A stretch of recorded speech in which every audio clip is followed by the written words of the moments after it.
Part of speech intermediate first year ఇది 4 మార్కులు రావడం జరుగుతుంది. మనకి పార్ట్ ఆఫ్ స్పీచ్ అని తెలుగులో పార్ట్ ఆఫ్ స్పీచ్ని తెలుగులో భాషా భాగములు అంటారు. డెఫినేషన్ మనం when we speak or write we use words. These words are divided into different kinds according to the function. These kinds of words are called part of speech. These are 8 in number. ఇవి 8 రకాలుగా ఉన్నాయి. They are 1. Noun, pronoun, adjective, verb, adverb, preposition, conjunction, interjection. Noun అంటే మనకి ఏంటి? Noun అంటే noun is a word used as the name of A person, place, thing, action, condition and quality. నిర్వచనం: వ్యక్తి యొక్క స్థలము, వ్యక్తి యొక్క వస్తువు, చర్య, స్థితి, గుణము మొదలగు వాటిని తెలియజేయడానికి వాడే పదమే నామవాచకం. ఇందులో పర్సన్ అంటే వ్యక్తి, వీటిని గాంధీ అని, రాము అని, లక్ష్మి, కల్పన అంటాం. ప్లేస్ అంటే స్థలము, హైదరాబాదు, ఢిల్లీ, తిరుపతి, నిజామాబాదు ఇవి వస్తుంది. థింగ్ అంటే వస్తువు, pen, watch, chair, television, telephone ఇవన్నీ మనకు వస్తాయి వస్తువుకి. యాక్షన్ అంటే చర్య, walking, cooking, eating, writing, drinking ఇవన్నీ మనకి యాక్షన్ కిందకి వస్తాయి. కండిషన్ అంటే స్థితి, అదే స్థితిలో ఉన్నది చెప్పేది కూడా నౌన్ కిందకి వస్తుంది. Birth, youth, old age, death ఇవి కూడా కండిషన్ కిందకి. నెక్స్ట్ క్వాలిటీ అంటే ఆనెస్టీ, సిన్సియారిటీ, కైండ్నెస్, నాలెడ్జ్ ఇవి కూడా మనం క్వాలిటీ కింద చెప్పుకుంటాం. Next examples. Gandhi is a great leader. Gandhi అనేది వ్యక్తి పేరు కాబట్టి గాంధీని మనం అండర్లైన్ చేసినాం, అది noun. Next Delhi is the capital of India. Delhi అనేది అది ప్రాంతం పేరు కాబట్టి పేర్లను తెలియజేసే అన్నిటిని మనం నౌన్గా చెప్తాం. ఢిల్లీ అనేది అండర్లైన్ చేసింది, అది noun. This is my pen. Pen అంటే వస్తువు కాబట్టి వస్తువుని మనం నౌన్గా చెప్తాం. Walking is good for health. అంటే ఇక్కడ వాకింగ్ అనేది నడవడం, ఇక్కడ ఫస్ట్ ఉన్నది మనం సబ్జెక్ట్గానే తీసుకున్నాం కాబట్టి ఇది నౌన్గానే తీసుకోవాలి. Drinking is injurious to health. Drinking అనేది నౌన్గా తీసుకోవాలి ఇక్కడ. Nobody has talent by birth. ఎవరు పుట్టుకతోనే నాలెడ్జ్ పొందలేరు అంటే నో బడీ అనేది ఇక్కడ నౌన్గా తీసుకున్నాం. Honest is the best policy. Honest అనేది ఇక్కడ noun. The book is on the table. Book అన్నది నౌన్గా తీసుకున్నాం. Kinds of nouns. నామవాచకంలోని రకములు. There are 5 in kinds of nouns. Proper noun ప్రత్యేక నామవాచకం, కామన్ నౌన్ ఉమ్మడి నామవాచకం, కలెక్టివ్ నౌన్ సామూహిక నామవాచకం, మెటీరియల్ నౌన్ పదార్థిక నామవాచకం, అబ్స్ట్రాక్ట్ నౌన్ గుణాత్మక నామవాచకం. వీటి గురించి విపులంగా తెలుసుకుందాం. Proper noun. A proper noun is the name of the particular person or thing or place or country. ప్రత్యేక నామవాచకం అనగా ప్రత్యేకించి ఒక వ్యక్తి పేరునో, వస్తువునో, స్థలం పేరునో, దేశం పేరునో చెప్పడం. Next common noun. Example Kalpana, table, Hyderabad, America, Shankar, Naveen, Vijayawada. అట్లనే కామన్ నౌన్ అంటే a common noun is the name of the every person and everything of the same kinds or class. ఒకే వర్గానికి చెందిన, ఒకే తెగకు చెందిన పేర్లను తెలియజేసేదే ఉమ్మడి నామవాచకం అంటాము. బాయ్, గర్ల్, మ్యాన్, ఉమెన్ మొదలగునవి.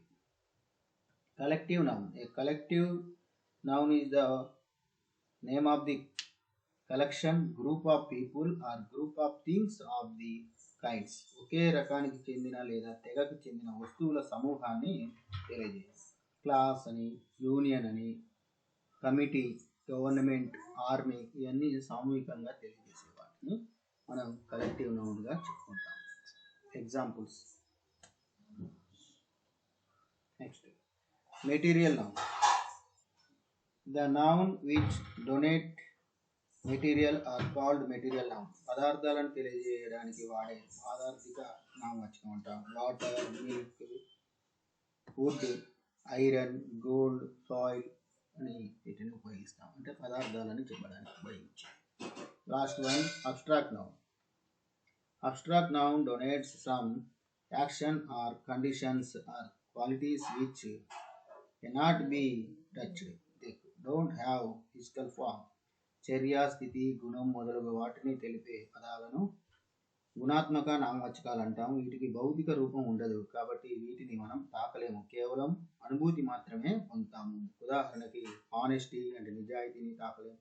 కైండ్నెస్, దయ, విజ్డమ్ తెలివి, మ్యూజిక్ సంగీతం, న్యూస్ ఫిలాసఫీ మొదలగునవి. Next one pronoun. ప్రొనౌన్ అంటే నౌన్కి బదులుగా వాడే దాన్ని మనం ప్రొనౌన్గా చెప్పుకుంటాం.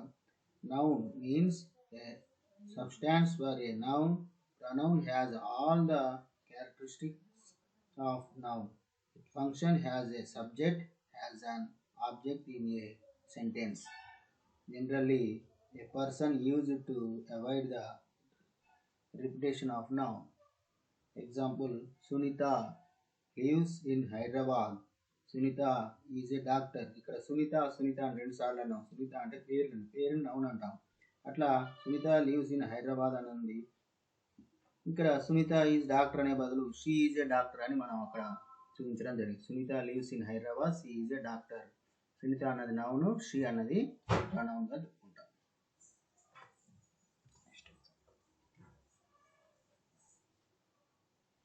Naresh saw the thieves. The thieves were fat. నరేష్ని దొంగలను చూశాడు. వాళ్ళు ఎలా ఉన్నారు? చాలా లావుగా ఉన్నారు. నరేష్ అన్నది ఇక్కడ నౌను, థీవ్స్ అన్నది నౌను. ఊకే థీవ్స్ని మనం ప్రొనౌన్ చేసే బదులు Naresh saw the thieves, they were fat. Naresh అన్నది నౌను, థీవ్స్ అన్నది ప్రొనౌన్గా చెప్పుకుంటాం. ఇక్కడ దే అన్నది ప్రొనౌన్. Next one examples. ప్రొనౌన్కు సంబంధించిన 10 రకాలు ఉన్నాయి. వాటిలో వాడే పదాలు మనకి బాగా తెలిసినట్లే ఉంటాయి, కానీ వాటి వాక్యాలు రాస్తున్నప్పుడు కానీ మాట్లాడేటప్పుడు కానీ సరైన స్థానంలో ఉపయోగించడం మాత్రం తెలుసుకోవాల్సిందే. చూడడానికి సింపుల్గానే అనిపించినా మనం వాటిని గురించి తెలుసుకుందాం. ఎగ్జాంపుల్ వాటిలోని రకాలు. పర్సనల్ ప్రొనౌన్స్ అంటే వి, యు, షీ, హీ, దే మొదలగునవి పర్సనల్ ప్రొనౌన్. అంటే వ్యక్తిగతంగా మనం చెప్పేటువంటి అన్ని పర్సనల్ ప్రొనౌన్. ఇంపర్సనల్ ప్రొనౌన్ అంటే ఇట్ వస్తుంది ఇంపర్సనల్ ప్రొనౌన్లో. అది కానీ ఇది కానీ చెప్పేది ఇంపర్సనల్ ప్రొనౌన్. పొసెసివ్ ప్రొనౌన్స్ ఇది తన యొక్క, నా యొక్క అనే దానికి ఎక్కువగా ఉపయోగిస్తాం. మై అంటే నా యొక్క, మైన్ అంటే నాది, అవర్ అంటే మన, అవర్స్ అంటే మనది, యువర్ అంటే మీది లేదా మీ యొక్క అని, యువర్స్ అంటే మీది, ఇస్ అంటే అతని యొక్క, హెర్ అంటే ఆమె యొక్క, హర్స్ అంటే ఆమెది అని, ఇట్స్ అంటే దానిని, దేర్ అంటే వారి యొక్క, దేర్స్ అంటే వారిది అని ఈ పొసెసివ్ ప్రొనౌన్లో ఉపయోగిస్తాం. నెక్స్ట్ 4వది రిఫ్లెక్టివ్ ప్రొనౌన్.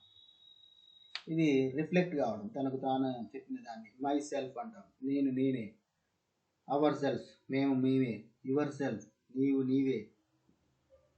యువర్ సెల్ఫ్ మీకు మీరే. హిమ్సెల్ఫ్ అతడే. హెర్ సెల్ఫ్ ఆమెయే. దెమ్ సెల్ఫ్ వారికి వారే అని చెప్పుకోవడంలో మనం రిఫ్లెక్టివ్ ప్రొనౌన్ ఉపయోగిస్తాం. Next 5th point is demonstrative pronoun. ఇది ప్రదర్శన రూపంలో చెప్పడానికి ఉపయోగించే ప్రొనౌన్. దిస్ అంటే ఇది అని, దట్ అంటే అది అని, దీస్ అంటే ఇవి అని వీటికి ఉపయోగిస్తాం. నెక్స్ట్ ఇంట్రాగేటివ్ ప్రొనౌన్ అంటే క్వశ్చన్ ప్రశ్న రూపంలో అడిగే వాటికి కూడా మనం ఇంటరాగేటివ్ ప్రణౌన్గా చెప్తాం. హూ అని ఎవరు, విచ్ ఏది, వాట్ ఏమిటి, హూజ్ ఎవరిది, హూమ్ ఎవరిని అని. 7th point is relative pronoun. Who ఎవరు, విచ్ ఏది, హూమ్ ఎవరిని కూడా మనం రిలేటివ్ ప్రణౌన్గా చెప్తాము. ఇండిఫినిట్ ప్రణౌన్ అంటే వన్ అనే దానిని మనం ఇండిఫినిట్ ప్రణౌన్గా చెప్తాము. ప్రతి ఒక్కరు అని, ఎనీ ఏదైనా అని, ఎనీవన్ ఎవరైనా, ఎనీ బడి ఎవరైనా, ఎనీథింగ్ ఏదైనా, సమ్ కొంత, సమ్ వన్ ఎవరో ఒకరు అని. ఇట్లా మనం ఇండిఫినిటివ్ ప్రణౌన్గా చెప్తాము. Next 9th one distributive pronounce అంటే ఒకళ్ళకొకళ్ళు అని. ఈచ్ ఒక్కొక్క, డిస్ట్రిబ్యూట్ ఒక్కొక్కలకి అని. ఎయిదర్ అది కానీ ఇది కానీ, నైదర్ ఏది కాదు ఎవరు కాదు అనే సందర్భంలో డిస్ట్రిబ్యూటివ్ ప్రణౌన్ ఉపయోగిస్తాం. 10వది రెసిప్రోకల్ ప్రణౌన్ అంటే ఒకళ్ళకు ఒకరు అనేది చెప్తాం. ఈచ్ అదర్ ఒకరికి ఒకరు అని, వన్ అనదర్ పరస్పరం మొదలైన వాటిలో ఈ రెసిప్రోకల్ ప్రణౌన్ ఉపయోగిస్తాం. ఓకే. నెక్స్ట్ పర్సనల్ ప్రొనౌన్స్ వ్యక్తి వాచక నామవాచకాలు అంటామని చెప్పుకుందాం. మనం మనుషులకు కానీ మానవులకు సంబంధించిన వాడే వర్డ్స్ని మనం ఈ పర్సనల్ ప్రొనౌన్గా చెప్తాము. వాటిలో మనం first person, second person, third person అంటాం. ఫస్ట్ పర్సన్ ఉత్తమ పురుష, సెకండ్ పర్సన్ మధ్యమ పురుష, థర్డ్ పర్సన్ అంటే ప్రథమ పురుష చెప్తాం. ఫస్ట్ పర్సన్లో ఐ వస్తుంది, యూ వస్తుంది, హీ షీ అనేది థర్డ్ పర్సన్కి వస్తాయి. వీటికి సంబంధించిన టేబుల్ మనం కింద ఇవ్వడం జరిగింది. Person singular, plural. సింగులర్ అంటే ఏకవచనం, ప్లూరల్ అంటే బహువచనం. ఇక్కడ పర్సన్ అంటే ఫస్ట్ పర్సన్ ఐ సింగులర్, దాని యొక్క ప్లూరల్ వి. సెకండ్ పర్సన్ అంటే యూ అని చెప్పుకున్నాం, దాని యొక్క ప్లూరల్ కూడా యూనే, అంటే యూ అన్న అంటాము, ప్లూరల్లో మీరు అంటాము, యూనే అంటాము. Third person he she it అని కూడా వస్తుంది, వాటికి బహువచనం దే అని చెప్పుకుంటాం. ఇది కంప్లీట్. రిమైనింగ్ పార్ట్ మనం నెక్స్ట్ వీడియోలో చూద్దాం. Okay, thank you all. Subscribe చేయండి, please subscribe my channel and share. Thank you all.